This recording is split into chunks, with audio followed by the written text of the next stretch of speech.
I agree when you tell me it's wrong.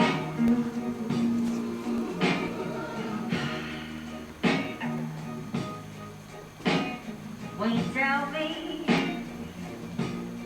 we can't do this.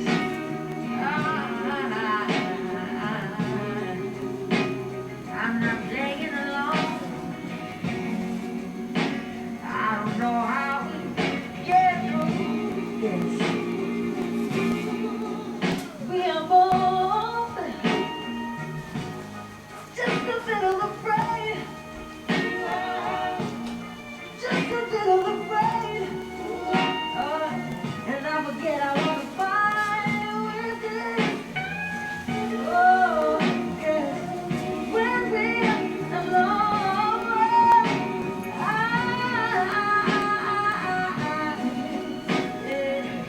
under the influence of you.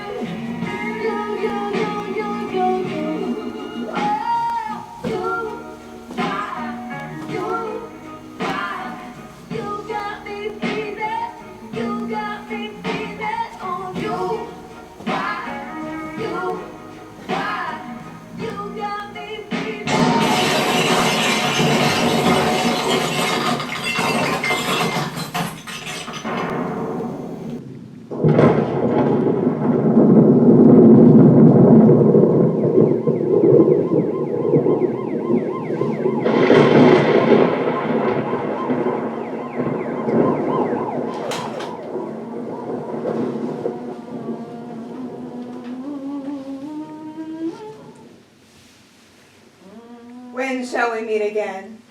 In thunder, lightning, or in rain? When the hurly-burly's done, when the battle's lost and won, that will be ere the set of sun. Where the place? Upon the heath. There to meet with Macbeth. Fair is foul, and foul is fair. Hover through the fog and filthy air.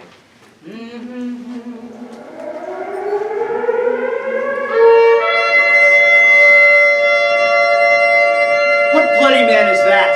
He can report as seemeth by his plight of the revolt, the new estate. This is the sergeant, who like a good and hardy soldier fought against my captivity. Hail, brave friend.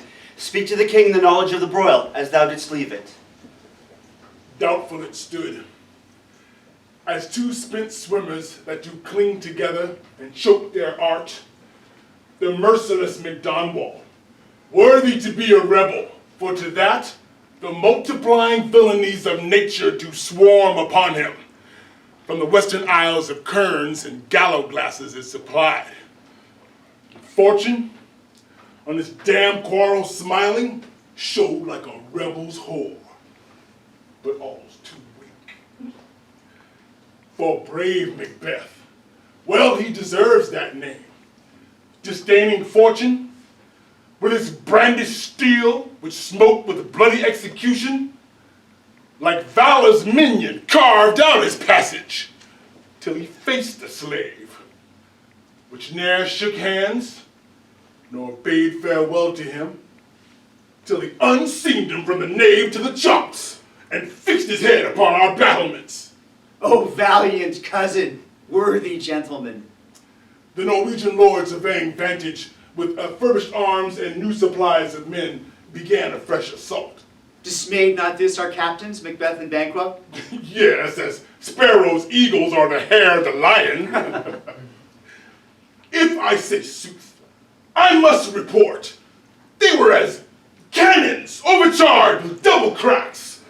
So they redoubled strokes upon the foe, except they meant to bathe in reeking wounds or memorize another Golgotha. I cannot tell. But I am faint. My gashes cry for help. So well thy words become thee as thy wounds. They smack of honor both. Go, get him surgeons. Who comes here? The worthy Thane of Ross. What a haste looks through his eyes. So should he look that he seems to speak things strange. God save the king. Whence camest thou, worthy Thane? From Fife, great king, where Norwegian banners flout the sky and fan our people cold. Norway himself with terrible numbers, and assisted by that most disloyal traitor, the Thane of Cawdor, began a dismal conflict. Till that Bologna's bridegroom, locked in proof, confronted him with self-comparisons, point against point, rebellious, arm against arm, curbing his lavish spirit. And to conclude, the victory fell on us. Great happiness. No more that Thane of Cawdor shall deceive our bosom interest. Go pronounce his present death, and with his former title, greet Macbeth. We'll see it done. What he hath lost, noble Macbeth, hath won.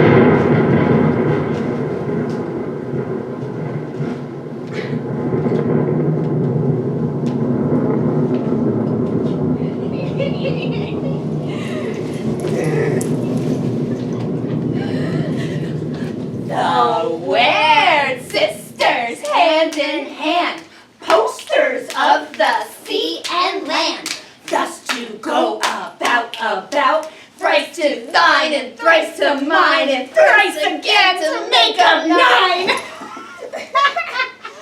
Peace! The charm is wound up.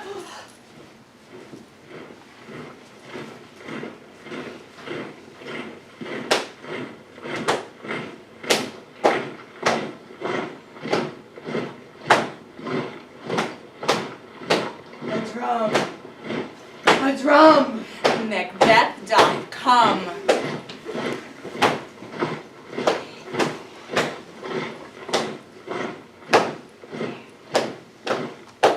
So foul and fair a day I have not seen.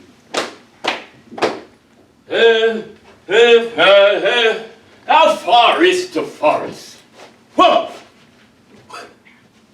What are these?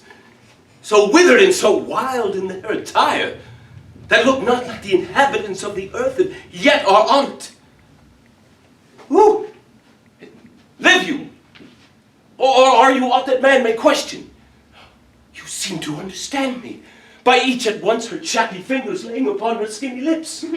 You should be women, but your beards forbid me to interpret that you are so.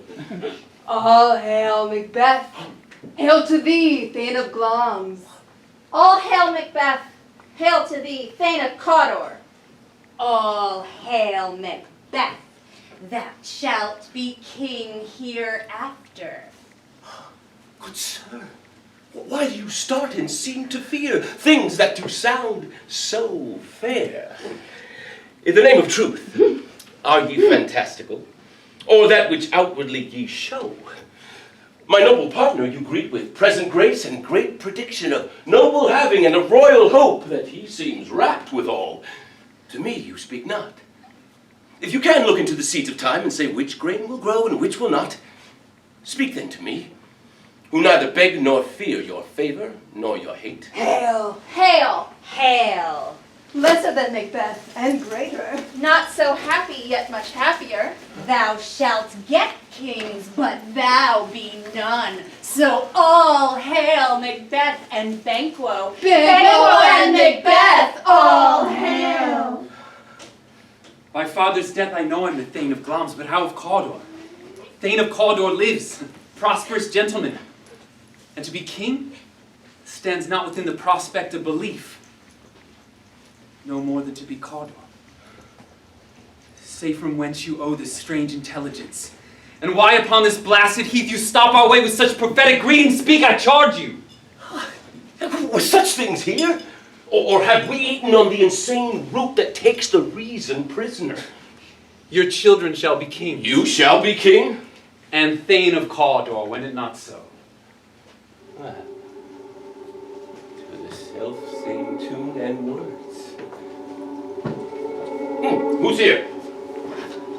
The king hath happily received, Macbeth, the news of thy success. And when he reads of thy personal venture in the rebels' fight, his wonders and his praises do contend, which should be thine or his. Silenced with that, in viewing of the rest of this self-same day, he finds thee in the stout Norwegian ranks. Nothing afeard of what thyself didst make. Strange images of death. As thick as tale, can post with post. And everyone did bear thy praises in his kingdom's great defense, and poured them down before him. We are sent to give thee from our royal master thanks. but only to herald thee into his sight, not pay thee. For an earnest of a greater honor, he bade me, from him, call thee Thane of Cawdor, in which edition, hail, most worthy Thane, for it is thine. What? Can the devil speak true? Thane of Cawdor lives. Why do you dress me in borrowed robes? Who was the Thane lives, but under heavy judgment bears that life which he deserves to lose. Whether he was combined with those of Norway, or did line the rebel with hidden help and vantage, or that with both he labored in his country's wreck, I know not. But treason's capital, confessed and proved, have overthrown him. Glamis and the Thane of Cawdor. The greatest is behind. Thank you for your pains. Do you not hope your children shall be kings when those that gave Cawdor to me promise no less to them? That trusted home might yet enkindle you unto the crown, beside the Thane of Cawdor. And yet 'tis strange. And ofttimes to win us to our harm, the instruments of darkness tell us truths, win us with honest trifles, to betray us in deepest consequence. Cousins, a word, I pray you. Two truths are told, as happy prologues to the swelling act of the imperial theme. Thank you for your pains. Supernatural soliciting cannot be ill, cannot be good. If ill, why had they given me earnest of success? I am Thane of Cawdor. If good, why do I yield to that suggestion? Whose horrid image doth unfix my hair and make my seated heart knock at my ribs against the use of nature. Present fears, less than horrible imaginings. My thought, whose murder is yet but fantastical, it shakes so my single state of man that function is smothered in surmise and nothing is but what is not. Look how our noble partner's wrapped. If chance will have me king, why chance may crown me without my stir. New honors come upon him like strange garments. Cleave not to their mold, but with the aid of use. Come what come may, time and the hour runs through the roughest tale. Worthy Macbeth, we stay upon your leisure. I beg your favors, kind gentlemen. Your pains are registered, where every day I turn the leaf to read them. Let us toward the king. Think upon what chanced, and at more time the interim having waited, let us speak our free hearts, each to other. Very gladly. Till then enough. Towards the king.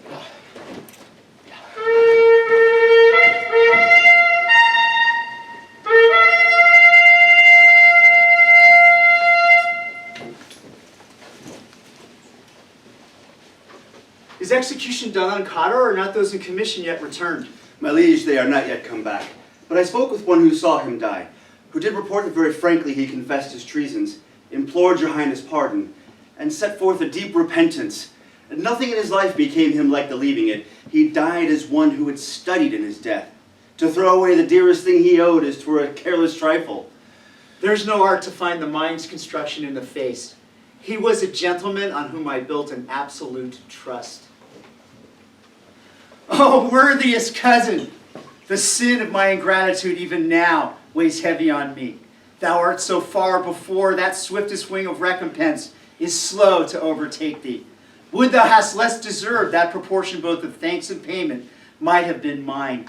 Only I have left to say, more is thy due than more than all can pay. The service and loyalty I owe, in doing it pays itself. Welcome hither. I have begun to plant thee and will labor to make thee full of growing. Noble Banquo, that hast no less deserved, nor must be known no less to have done so. Let me enfold thee and hold thee to my heart. There, if I grow, the harvest is your own. My plenteous joys, wanted in fullness, seek to hide themselves in drops of sorrow. Sons, kinsmen, thanes, and you, whose places are the nearest, know that we shall establish our estate upon our eldest, Malcolm, who we name hereafter the Prince of Cumberland.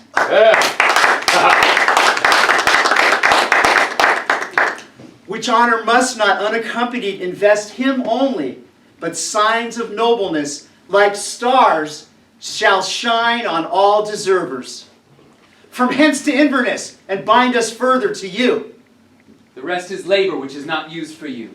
I'll be myself the harbinger, and make joyful the hearing of my wife with your approach, and so humbly take my leave. My worthy Cotter,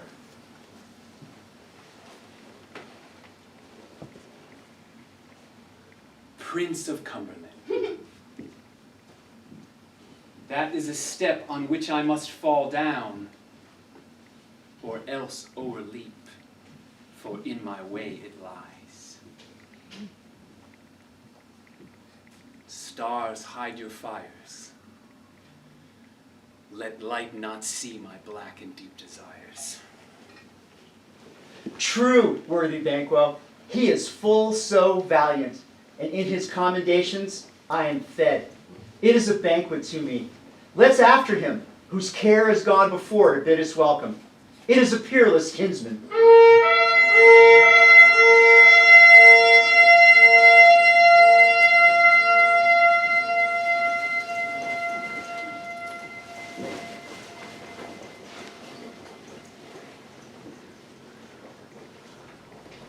They met me in the day of success, and I have learned by the perfectest report that they have more in them than mortal knowledge. When I burned a desire to question them further, they made themselves air, into which they vanished. Whilst I stood wrapped in the wonder of it, came missives from the king, who all hailed me Thane of Cawdor, by which title before these weird sisters saluted me and referred me to the coming on of time with, "Hail King that shall be." This have I thought good to deliver thee, my dearest partner of greatness, that I might not lose the joy of rejoicing by being ignorant of what greatness is promised thee. Lay it to thy heart, and farewell. Glamis thou art, and Cawdor, and shalt be what thou art promised. Yet do I fear thy nature. It is too full of the milk of human kindness to catch the nearest way. Thou wouldst be great, art not without ambition, but without the illness should attend it. What thou wouldst highly, thou wouldst thou holily, wouldst not play false, and yet wouldst wrongly win. Hie thee hither, that I may pour my spirits in thine ear, and chastise with the valor of my tongue all that impedes thee from the golden round. What is your tidings? The king comes here tonight. Thou art mad to say it. Is not thy master with him, who, were it so, would have informed for preparation? So please you, it is true, our Thane is coming. One of my fellows had speed of him, who almost dead for breath, had scarcely more than would make up his message. Give him tending. He brings great news. The raven himself is hoarse, that croaks the fatal entrance of Duncan under my battlements. Come, you spirits that tend on mortal thoughts. Unsex me here, and fill me from the crown to the toe, top full of direst cruelty.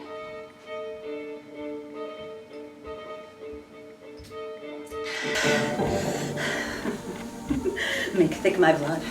Stop up the access and passage to remorse, that no compunctious visitings of nature shake my fell purpose, nor keep peace between the effect and it.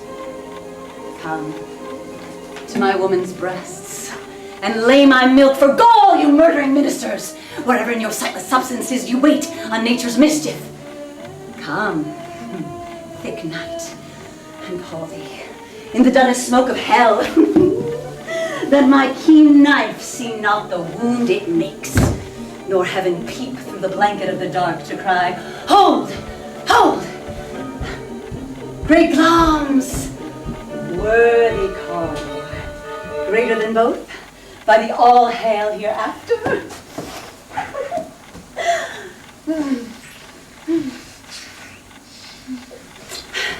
Thy letters have transported me beyond this ignorant present, and I feel the future now in the instant.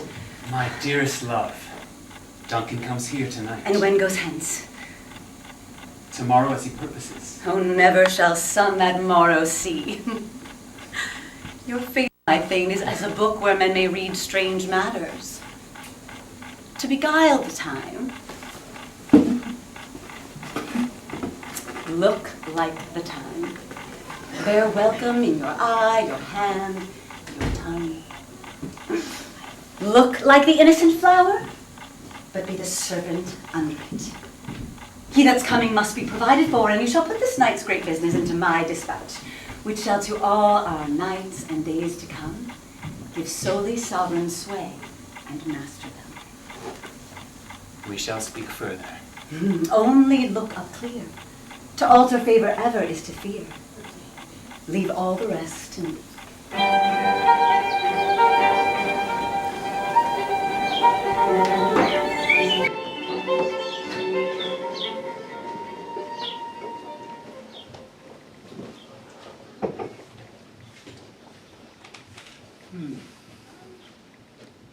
This castle hath a pleasant seat. The air nimbly and sweetly recommends itself unto our gentle senses. See our honored hostess. The love that follows us sometimes is our trouble, which still we thank as love. Herein I teach you how you shall bid God yield us for your pain and thank us for your trouble. All our service in every point, twice done and done double, we're poor in single business to contend against those honors deep and broad wherewith your majesty loads our house. Where's the Thane of Cawdor? We coursed him at the heels, but he rides well.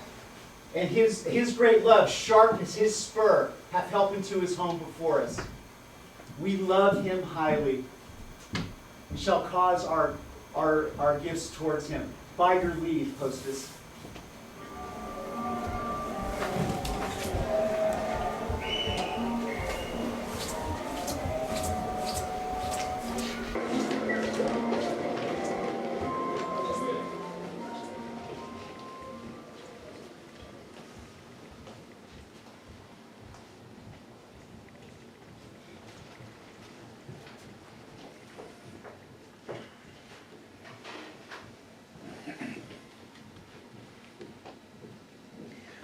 If it were done when 'tis done, 'twere well it were done quickly. If the assassination could trammel out consequence, catch with his surcease success, that but this blow might be the be-all and end-all here. But here upon this bank and shoal of time we jump the life to come. In these cases, there still is judgment here.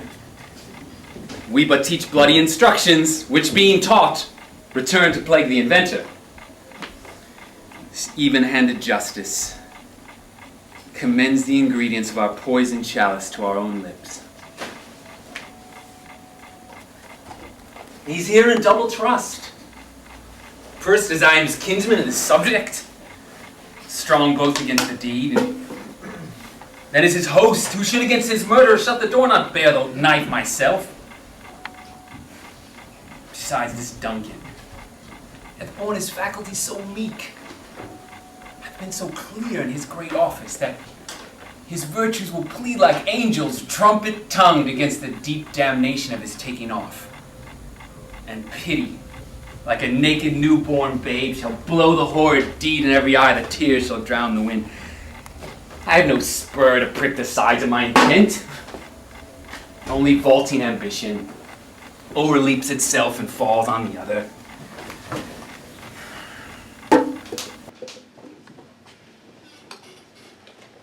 How now? What news?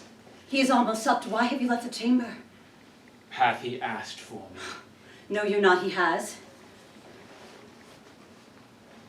We will proceed no further in this business. He hath honored me of late, and I have bought golden opinions from all sorts of people which should be worn now in their newest gloss, not cast aside so soon. Was the whole trunk wherein you dressed yourself? Hath it slept since? And wakes it now to look so green and pale at what it did so freely? From this time such I account thy love. Art thou feared to be the same in thine own act and valor as thou art in desire? Wouldst thou have that which thou esteem'st the ornament of life, and live a coward? In thine own esteem, letting I dare not wait upon I would, like the poor cat in the adage. I dare do all that may become a man, and who does more is none. What beast was then that made you break this enterprise to me? When you durst do it, then you were a man. And to be more than what you were, you would be so much more the man.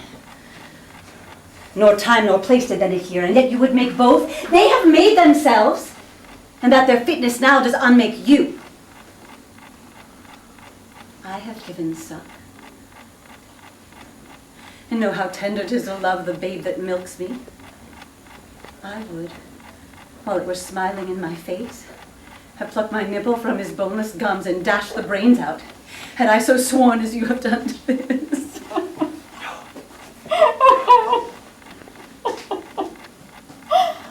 If we should fail. We fail? But screw your courage to the sticking place, and we'll not fail.